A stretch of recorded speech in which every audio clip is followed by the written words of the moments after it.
आम्हा मराठ्यांना आत्तापर्यंत सगळ्यात मोठा पडलेला प्रश्न म्हणजे आम्हा मराठ्यांना पुढं काय चांगलं आमच्या गोष्टी आमच्या हक्काचं भेटायला लागलं तर काहींच्या बुडाला अक्का लागते. आम्ही कधीच कोणाच्या विरोधात जात नाही, कधी कोणाच्या आंदोलनात विरोध करत नाही. कारण आमचे जी आर हैदराबाद गॅजेट लागू व्हायच्या आधीच काहींच्या बुडांना अक्का लागली, का जळायला लागली त्यांची, मला तोच आत्तापर्यंत पडलेला प्रश्न आहे. आम्ही इथून मागं कधीच आवाज नाही उठवला. आमचे मनोजदादा जरांगे पाटील कित्येक वर्षापासून संघर्ष करत आले.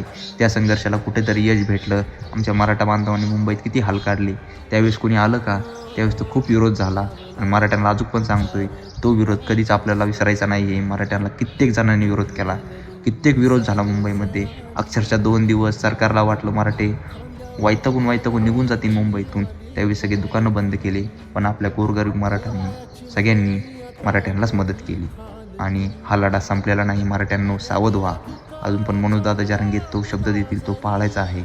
आणि कंटिन्यू मीडियावर काम करत राहा. जय भवानी, जय शिवराय.